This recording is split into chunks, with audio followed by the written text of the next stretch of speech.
अस्सलाम वालेकुम। मोहम्मद आकिब चैनल में खुशामदीद। आज की हमारी video basic IT test skills के मुतालिक है, जिसमें मैं आपके साथ एमएस वर्ड के एमसीक्यूज़ जो कि एनटीएस के पास्ट पेपर से लिए गए हैं आपके साथ शेयर करूंगा। ये पास्ट पेपर मुआवनीन हज्जाज के मुतालिक नहीं है, बल्कि मुआवनीन हज्जाज पहली दफ़ा टेस्ट हो रहा है तो इसके पास्ट पेपर्स नहीं हैं। तो इस वजह से आज का हमारा जो पहला क्वेश्चन है वह who is the father of M S word. M S Word का बानी कौन है? तो एम एस वर्ड का जो बानी है वो Charles Simonyi and Richard Brodie इसका बानी है, father of M S word.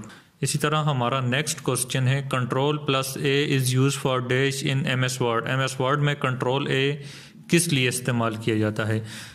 तो इसका जो करेक्ट आंसर है वो है सेलेक्ट ऑल टेक्स्ट। कंट्रोल ए करेंगे तो इसके साथ जो ओवरऑल जितना भी टेक्स्ट लिखा होगा हमारे पास वो सब सेलेक्ट हो जाएगा। तो इसी तरीके से हमारा जो नेक्स्ट क्वेश्चन है वह in M S Word the default page orientation is के एम एस वर्ड में जो पेज की ओरिएंटेशन है वो किस तरह की होती है। तो लेआउट में आप इसकी पेज ओरिएंटेशन देखें, ये जो डिफ़ॉल्ट पेज ओरिएंटेशन है ये पोर्ट्रेट होती है। लैंडस्केप इस तरीके का जो लंबाई में पेज होता है वो लैंडस्केप होता है, लेकिन यहाँ पे पूछे हुए कि डिफ़ॉल्ट पेज ओरिएंटेशन क्या है, तो डिफ़ॉल्ट पेज ओरिएंटेशन हमारे पास पोर्ट्रेट होती है। तो इसका करेक्ट आंसर जो है वो ऑप्शन बी है। इसी तरह हमारा नेक्स्ट क्वेश्चन है which function key is use to check the spelling mistake. कौन सी function key spelling mistake check करने के लिए यूज़ की जाती है? F1, F9, F12 या F7।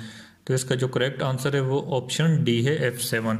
F7 आप प्रेस करेंगे तो इसमें जो स्पेलिंग मिस्टेक होती है वो चेक हो सकती है। देखें ये F7 प्रेस किया तो spelling and grammar check is complete. अगर कोई चेक मिस्टेक होती तो यहाँ पे सामने आ जाती।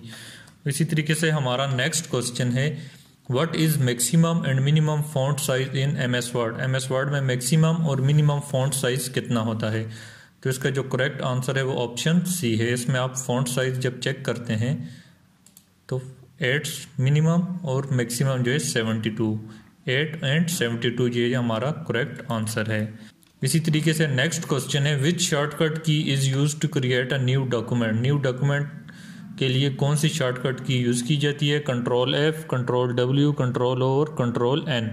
तो इसका जो करेक्ट आंसर है वो ऑप्शन डी है कि जब हम कंट्रोल N प्रेस करते हैं तो हमारे पास एक न्यू वर्ड की फाइल क्रिएट हो जाती है।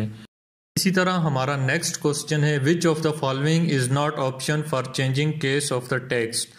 कि केस ऑफ टेक्स्ट जो टेक्स्ट लिखा हुआ है इसको चेंज करने का तरीका कौन सा नहीं है? Capitalize each word, toggle case, upper case, superscript case. तो इसमें आप देखें कि sentence case, lower case, upper case, capitalize each word, toggle case ये सारे टेक्स्ट को चेंज करने के केस हैं, लेकिन इनमें सुपर स्क्रिप्ट केस नहीं है। तो ऑप्शन डी हमारे पास करेक्ट आंसर है।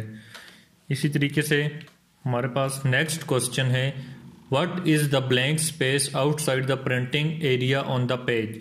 कि प्रिंटिंग एरिया पे जो स्पेस दी होती है जो कि प्रिंटिंग एरिया में नहीं आती उसको क्या कहते हैं? तो वो क्या होता है? मार्जिन्स होता है।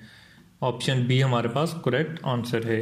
इसी तरीके से नेक्स्ट क्वेश्चन है the name of a Word document displays in. ये जो वर्ड डॉक्यूमेंट है ये कहाँ पे इसका नाम शो होता है? Ribbon, title bar, status bar, home tab. तो ये देखें ये टाइटल बार ये जो है इसमें हमारे पास ये जो बनी हुई है इसका वर्ड की जो फाइल बनी है इसका नाम यहाँ पे शो हो रहा है, तो इसे टाइटल बार कहते हैं। ऑप्शन बी हमारे पास करेक्ट आंसर है।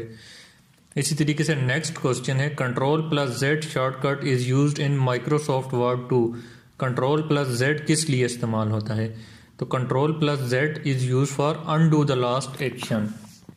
ऑप्शन ए हमारे पास करेक्ट आंसर है कि कंट्रोल जेड हमारे पास अनडू के लिए इस्तेमाल होता है। अब जिस तरह ये देखें ये मैंने डिलीट कर दिया, फर्ज किया, तो अगर इसको मैंने वापस लाना है, अनडू करना है कि ये हमारे पास जो हुआ है ये दोबारा हो जाए, तो इसके लिए हम कंट्रोल जेड इस्तेमाल करते हैं। ऑप्शन ए हमारे पास करेक्ट आंसर है। इसी तरह हमारा नेक्स्ट क्वेश्चन है which of the following helps to reduce spelling error in the document. कि कौन सा इनमें से है जो स्पेलिंग एरर को ख़त्म करने के लिए यूज़ किया जाता है? Auto format, smart tag, auto correct, auto text. तो ये हमारे पास मोबाइल में भी होता है कि जब ऑटो करेक्ट हो तो जो स्पेलिंग मिस्टेक होती है वो खुद बहुत ख़त्म हो जाती है। तो ऑप्शन सी हमारे पास करेक्ट आंसर है। इसी तरह नेक्स्ट क्वेश्चन है MS word is launched in, MS word कब लॉन्च हुई थी? तो ऑप्शन ए हमारे पास इसका करेक्ट आंसर है 1983। नेक्स्ट क्वेश्चन है शॉर्टकट की फॉर 1.5 लाइन स्पेसिंग इज, जो की है वो Ctrl+5 है। इसमें आप लोग देखें ये टेक्स्ट लिखा हुआ है, इसमें जब ये 1 लाइन स्पेसिंग है, लेकिन इसमें जब आप Ctrl+5 प्रेस करते हैं तो इसकी लाइन स्पेसिंग ज़्यादा हो गई है, 1.5 हो गई है। इसी तरह हमारा नेक्स्ट MCQ है to go to specific location in a document we use, कि स्पेसिफिक लोकेशन में जाने के लिए हम क्या इस्तेमाल करते हैं? तो बुक मार्क इस्तेमाल किया जाता है, जिसके ज़रिए हम जो भी स्पेसिफिक लोकेशन होती है वहाँ तक चले जाते हैं। इसी तरीके से नेक्स्ट क्वेश्चन है to insert a date in word we use dash key, कि वर्ड में अगर डेट डालनी हो तो हम कौन सी की इस्तेमाल करते हैं? तो हम इसके लिए Shift+Alt+D इस्तेमाल करते हैं। इससे हमारे पास जो डॉक्यूमेंट होता है उसमें डेटा आ जाती है।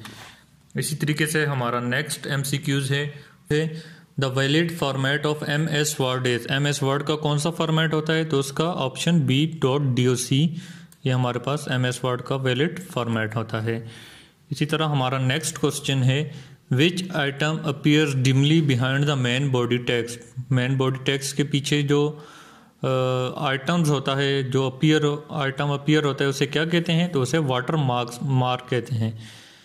इसी तरह हमारा नेक्स्ट MCQs है Alt+Ctrl+H is used for, Alt+Ctrl+H किस लिए इस्तेमाल होता है? तो ऑप्शन ए हमारे पास इसका करेक्ट आंसर है टेक्स्ट हाईलाइट कलर के लिए, कि किसी भी जो कलर है उसको Alt+Ctrl+H की मदद से हाईलाइट किया जा सकता है। इसी तरह हमारा नेक्स्ट क्वेश्चन है in MS word superscript subscript strikethrough is known as, MS word में जो सुपरस्क्रिप्ट सबस्क्रिप्ट और जो स्ट्राइक थ्रू होती है उसे क्या कहते हैं? तो ये फॉन्ट इफेक्ट है, फॉन्ट स्टाइल है, फॉन्ट फेस है या नन ऑफ दीज है? तो ऑप्शन ए फॉन्ट इफेक्ट है, ये हमारे पास करेक्ट आंसर है। इसी तरह नेक्स्ट क्वेश्चन है कि suppose there is a text in document that is bold red in colour with green background, we want to apply all of these formatting to another paragraph in one go में अगर हम इसको किसी और paragraph पे paste करना चाहें तो हमें क्या करना पड़ेगा? तो ऑप्शन ये फॉर्मेट पेंटर होता है, जिसकी मदद से हम इसको एक ही उसमें सब कुछ जो कुछ हुआ है उसको दूसरे पैराग्राफ पे पेस्ट कर सकते हैं। इसी तरह हमारा नेक्स्ट क्वेश्चन है what is the short key to centre the selected text. हमारे पास जो टेक्स्ट होता है वो लेफ्ट पे अलाइन हुआ होता है, अगर हमने इसको सेंटर में अलाइन करना हो तो उसके लिए क्या किया जाता है? तो उसके लिए Ctrl+E प्रेस किया जाता है, जिससे ये सेंटर में अलाइन हो जाता है। इसी तरह हमारे पास नेक्स्ट क्वेश्चन है the keyboard key to decrease the font size 1 point is, कि अगर हमने 1 पॉइंट इसका फॉन्ट साइज कम करना हो, 16 है, 1 पॉइंट कम करना हो तो उसके लिए क्या प्रेस किया जाता है? तो उसके लिए option C Ctrl+Shift+ decrease sign का साइन, ये प्रेस किया जाता है, जिससे हमारे पास जो फॉन्ट साइज है वो कम हो जाता है। इसी तरीके से नेक्स्ट क्वेश्चन है व्हाट इज शॉर्टकट की for changing case in MS word. अगर MS वर्ड है तो उसमें जो केस है उसको चेंज करने के लिए, ये आपको अभी बताया था कि इसका case sentence case, lower case, upper case, इस एक केस को दूसरे केस में कन्वर्ट करने के लिए क्या प्रेस किया जाता है? तो Shift+F3 प्रेस किया जाता है, जिससे इसका केस चेंज हो जाता है। Shift+F3 प्रेस करेंगे तो इसमें ये देखें ये इसका केस चेंज हो गया है। तो ये कुछ MCQs थे जो कि NTS के पास्ट पेपर से लिए गए थे। उम्मीद है आपको ये वीडियो अच्छी लगी होगी। अगर आपने हमारा चैनल सब्सक्राइब नहीं किया तो हमारा चैनल सब्सक्राइब कर लें और बेल आइकन को प्रेस करें ताकि हमारी वीडियोस आप तक पहुंचती रहें। Thank you.